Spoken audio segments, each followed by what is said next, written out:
पूरे मोहल्ले में सबसे खराब हालत जितेंद्र की ही थी। इस शहर से कोसों दूर एक गांव से 2 साल पहले ही जितेंद्र अपनी बीवी ललिता और 2 बच्चों के साथ इस जगह आकर बसा था। वह गरीबी दूर करने के लिए गांव से शहर आया था, लेकिन यहाँ तो उनका खाना पीना भी ठीक से नहीं हो पाता था। जितेंद्र एक फैक्ट्री में काम करता था और ललिता घर पर रहकर बच्चों की देखभाल करती थी। बड़ा बेटा 5 साल से ऊपर का हो गया था, लेकिन अभी स्कूल जाना शुरू नहीं हो पाया था। ललिता काफ़ी सोचती थी कि बच्चे को किसी अगल बगल के छोटे स्कूल में पढ़ने भेजने लगे, लेकिन चाह कर भी ना भेज सकती थी। जिस मोहल्ले में ललिता रहती थी, उस मोहल्ले में सब मजदूर और कामगार लोग ही रहते थे। ठीक बगल के मकान में रहने वाली एक औरत के साथ ललिता का उठना बैठना था। जब उसको ललिता की मजबूरी पता लगी, तो उसने ललिता को खुद भी काम करने की सलाह दे डाली। उसने एक घर में उसके लिए काम भी ढूंढ दिया। ललिता ने जब यह बात जितेंद्र को बताई, तो वह थोड़ा हिचकिचाया, लेकिन ललिता का सोचना ठीक था, इसलिए वह कुछ कह न सका।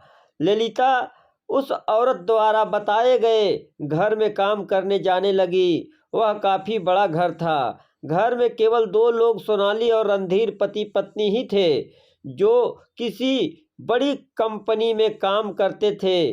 दोनों का स्वभाव ललिता के प्रति बहुत नरम था। सोनाली तो आए दिन ललिता को तनख्वाह के अलावा भी कुछ न कुछ चीज़ें देती ही रहती थी। रणधीर और सोनाली के पास किसी चीज़ की कोई कमी नहीं थी, लेकिन घर में एक भी बच्चा नहीं था। रविवार के दिन सोनाली और रणधीर छुट्टी पर थे। काम खत्म कर ललिता जाने को हुई, तो सोनाली ने उसे बुलाकर अपने पास बैठा लिया। वह ललिता से उसके परिवार के बारे में पूछती रही। ललिता की सोनाली की बातों में बड़ा अपनापन लगा, तो वह अचानक ही उससे पूछ बैठी, जीजी, आपके कोई बच्चा नहीं हुआ क्या? सोनाली ने मुस्कुराकर ललिता की तरफ देखा और धीरे से बोली, नहीं, लेकिन तुम यह क्यों पूछ रही हो? ललिता ने सोनाली की आवाज़ को भांप लिया था। वह बोली, बस जीजी, ऐसे ही पूछ रही थी। घर में कोई बच्चा ना हो तो अच्छा नहीं लगता ना, शायद आपको ऐसा महसूस होता हो। सोनाली की आंखें उसी पर टिक गई थी।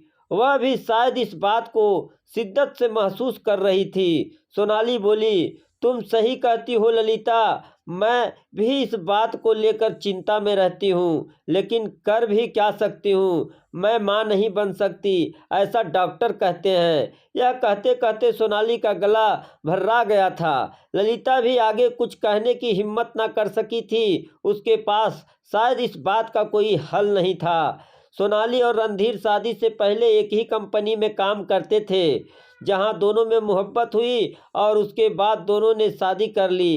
कई साल तक दोनों ने बच्चा पैदा नहीं होने दिया, लेकिन बाद में सोनाली मां बनने के काबिल ही ना रही। इस बात को लेकर दोनों परेशान थे।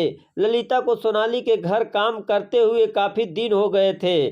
सोनाली का मन जब भी होता, वह ललिता को अपने पास बैठाकर बातें कर लेती थी, पर अब ललिता सोनाली से बच्चा ना होने या होने को लेकर कोई बात नहीं करती थी। दिन ऐसे ही गुजर रहे थे। एक दिन सोनाली ने ललिता को आवाज़ दी और उसे साथ लेकर अपने कमरे में पहुंच गई। उसने ललिता को अपने पास ही बैठा लिया। ललिता अपनी मालकिन सोनाली के बराबर में बैठने से हिचकती थी, लेकिन सोनाली ने उसे हाथ पकड़कर जबरदस्ती बैठा ही लिया।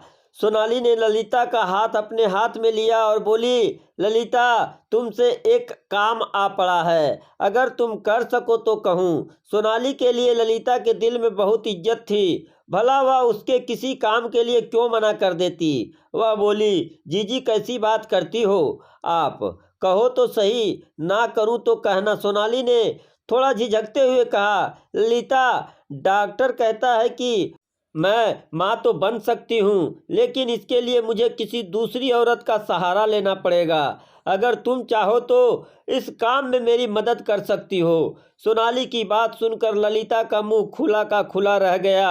उसको यकीन ना होता था कि सोनाली उससे इतने बड़े व्यभिचार के बारे में कह सकती है। ललिता साफ मना करते हुए बोली, जीजी, मैं बेशक गरीब हूँ, लेकिन अपने पति के होते किसी मर्द की परछाई तक को ना छूऊंगी। आप इस काम के लिए किसी और को देख लो। सोनाली हैरत से बोली, ओ पगली, तुमसे पराया मर्द सोने को कौन कहता है? यह बात वैसा नहीं है जैसा तुम सोच रही हो। इसमें सिर्फ लेडी डॉक्टर के अलावा तुम्हें कोई नहीं छुएगा। यह समझो कि तुम सिर्फ अपनी कोख में बच्चे को पालोगी, जबकि सब कुछ मैं और मेरे पति करेंगे। ललिता की समझ में कुछ न आया था। सोचा कि भला ऐसा कैसे हो सकता है कि कोई आदमी औरत की छुए भी नहीं और वह माँ बन जाए। ललिता को हैरान देखकर सोनाली बोल पड़ी, क्या सोच रही हो तुम ललिता? तुम चाहो तो मैं सीधे डॉक्टर से भी बात करा सकती हूँ। जब तुम पूरी तरह संतुष्ट हो जाओ तभी तैयार होना। ललिता हिचकिचाते हुए बोली, जीजी, मैं कुछ समझ नहीं पा रही हैं। अगर मैं तैयार हो भी जाऊं तो मेरे पति इस बात के लिए नहीं मानेंगे और हमें भी ये सब चक्कर में नहीं पड़ना कहते थे। आखिर उसके मन में ना जाने कब से माँ बनने की चाहत चल रही थी। वह बोली, तुम इस बात की चिंता बिल्कुल मत करो। मैं खुद घर आकर तुम्हारे पति से बात करूंगी और इस काम के लिए तुम्हें इतना पैसा दूंगी कि तुम 2 साल भी काम करोगी तब भी कमा नहीं पाओगी। ललिता यह सब तो नहीं चाहती थी, लेकिन सोनाली से मना करने का मन भी नहीं हो रहा था। काम से लौटने के बाद ललिता ने अपने पति से सारी बात कह दी। जितेंद्र इस बात को सिरे से खारिज करता हुआ बोला, नहीं, कोई जरूरत नहीं है इन लोगों की बातों में आने की। कल से काम पर भी ना जाना। ऐसे लोगों के यहाँ, ये अमीर लोग होते ही ऐसे हैं। मैं तो पहले ही तुम्हें मना करने वाला था, लेकिन तुमने जिद की तो कुछ न कह सका। ललिता को ऐसा नहीं लगता था कि सोनाली दूसरे अमीर लोगों की तरह है। वहाँ उसके स्वभाव की पहले भी परख चुकी थी। वह बोली, नहीं, मैं यह बात नहीं मान सकती। ऐसी मालकिन मिलना आज के समय में बहुत मुश्किल काम है। आप उनको सब लोगों की लाइन में खड़ा मत करो। जितेंद्र कुछ कहता उससे पहले ही कमरे के दरवाजे पर किसी के आने की आहट हुई। फिर दरवाजा बजाया गया। ललिता को सोनाली के आने का एहसास था। उसने कार से उठकर दरवाजा खोला तो देखा कि सामने सोनाली खड़ी थी। ललिता के हाथ पैर फूल गए।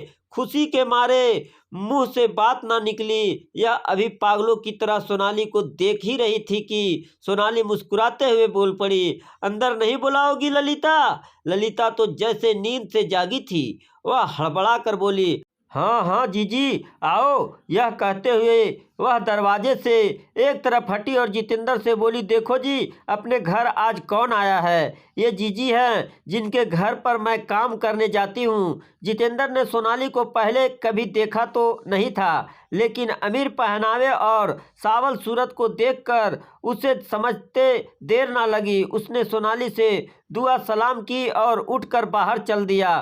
सोनाली ने उसे जाते देखा तो बोल पड़ी, भैया आप कहाँ चल दिए? क्या मेरा आना आपको अच्छा नहीं लगा? जितेंद्र यह बात सुनकर हड़बड़ा गया। वह बोला, नहीं, ऐसी कोई बात नहीं है। मैं तो इसलिए जा रहा था कि आप दोनों आराम से बात कर सको। सोनाली हंसते हुए बोली, लेकिन भैया, मैं तो आपसे ही बात करने आई हूँ। आप भी हमारे साथ बैठो ना। जितेंद्र ना चाहते हुए भी बैठ गया। सोनाली का इतना मीठा और मधुर बात देख वह उसका मुरीद हो गया था। उसके दिमाग में अमीरों को लेकर जो सोच थी वह जाती रही। ललिता सामने खड़ी सोनाली को वहीं बिछी एक चारपाई पर बैठने का इशारा करते हुए बोली, जीजी, मेरे घर में तो आपकी बैठाने के लिए ठीक जगह भी नहीं। आपको आज इस चारपाई पर ही बैठना पड़ेगा। सोनाली मुस्कुराते हुए बोली, ललिता, प्यार और आदर से बड़ा कोई सम्मान नहीं होता। फिर क्या चारपाई और क्या बेड, आज तो मैं तुम्हारे साथ जमीन पर ही बैठूंगी। इतना कहकर सोनाली जमीन पर पड़ी एक चाट की बोरी पर ही बैठ गई। ललिता में लाख कहा, लेकिन सोनाली चारपाई पर ना बैठी। हार मानकर ललिता और जितेंद्र भी जमीन पर ही बैठ गए। ललिता ने नजर तिरछी कर जितेंद्र को देखा, फिर इशारों में बोली, देख लो, तुम कहते थे कि हर अमीर एक जैसा होता है, अब देख लिया। जितेंद्र से आदमी पहचानने में गलती हुई थी। तभी सोनाली अचानक बोल पड़ी, ललिता, क्या तुम मुझे चाय नहीं पिलाओगी अपने घर की? ललिता के साथ साथ जितेंद्र भी खुश हो गया। एक करोड़पति औरत गरीब के घर आकर जमीन पर बैठ चाय दिलाने की गुजारिश कर रही थी। ललिता तो यह सोचकर चाय ना बनाती थी कि सोनाली उसके घर की चाय पीना नहीं चाहेगी। जब खुद सोनाली ने कहा तो वह खुशी से पागल हो उठी। जितेंद्र और ललिता की इस वक्त ऐसी हालत थी कि मानो इन दोनों से इनकी जान भी मांग लेती तो भी ये लोग मना नहीं करते। चाय बनी तो सब लोग चाय पीने लगे। इतने में ललिता का छोटा बेटा जाग गया। सोनाली ने उसे देखा तो खुशी से गोद में उठा लिया और उससे बातें करने में मशगूल हो गई। जितेंद्र और ललिता यह सब देखकर बावले हुए जा रहे थे। उन्हें सोनाली में एक अमीर औरत की जगह अपने घर की कोई औरत नजर आ रही थी। थोड़ी देर बाद सोनाली ने बच्चे को ललिता के हाथों में है दिया और जितेंद्र की तरफ देखकर बोली, भैया, मैं कुछ बात करने आई भी आपसे। वैसे ललिता ने आपको सब कुछ बता दिया होगा। भैया, मैं आपको यकीन दिलाती हूँ कि ललिता की सिर्फ लेडी डॉक्टर के अलावा कोई और नहीं छुएगा।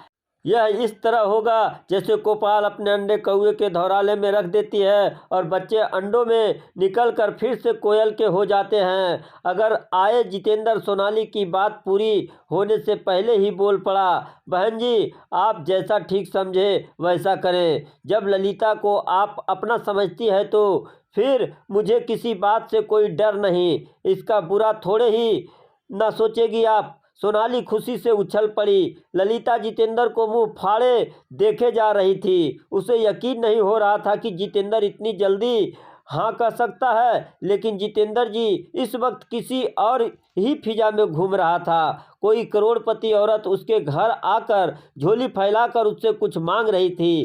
फिर भला यह कैसे मना कर देता? सोनाली हाथ जोड़कर बोली, भैया, मैं आपका यह एहसान जिंदगी भर नहीं भूलूंगी। यह कहते हुए सोनाली ने अपने मिनी बैग से नोटों की एक बड़ी सी गड्डी निकालकर ललिता के हाथों में पकड़ा दी और बोली, ललिता, ये पैसे रख लो, अभी और दूंगी। जो इस वक्त मेरे पास थे वो मैं ले आई। ललिता ने हाथ में पकड़े नोटों की तरफ देखा और फिर जितेंद्र की तरफ देखा।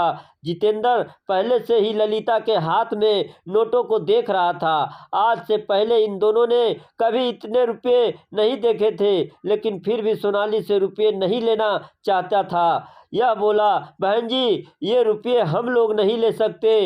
अब आप हमें इतना मानती हैं तो मैं रुपये किस बात के लिए? सोनाली ने सोचता हुआ जवाब दिया, नहीं भैया, ये तो आपको लेने ही पड़ेंगे। भला कोई और यह काम करता तो यह भी तो रुपये लेता, फिर आपको क्यों ना। और मैं रुपये देकर मैं कोई एहसान थोड़े ही ना कर रही हूँ। इसके बाद सोनाली यहाँ से चली गई। जितेंद्र ने सोनाली के जाने के बाद रुपये गिने। पूरे 1 लाख रुपये थे। जितेंद्र और ललिता दोनों ही आज सोनाली के अच्छे बर्ताव से बहुत खुश थे। ऊपर से वे 1 लाख रुपये भी दे गई। वे इतने रुपये थे कि 2 साल तक दोनों काम करते तो भी इतना पैसा जोड़ ना पाते। दोनों के अंदर आज एक नया जुनून था। ना किसी बात से ऐतराज था और ना किसी बात पर कोई सवाल। जल्द ही ललिता को सोनाली ने डॉक्टर के पास जाकर सारा काम निपटवा दिया। यह ललिता के साथ उसके पति जितेंद्र को भी ले गई थी, जिससे उसके मन में कोई शक ना रहे। सोनाली ने जब ललिता से घर का काम कराना बंद कर दिया था, घर के काम के लिए उसने एक दूसरी औरत को रख लिया था। ललिता को खाने के लिए सोनाली ने मेवा से बना हर ताकत की चीज अपने पैसों से जाकर दे देती थी।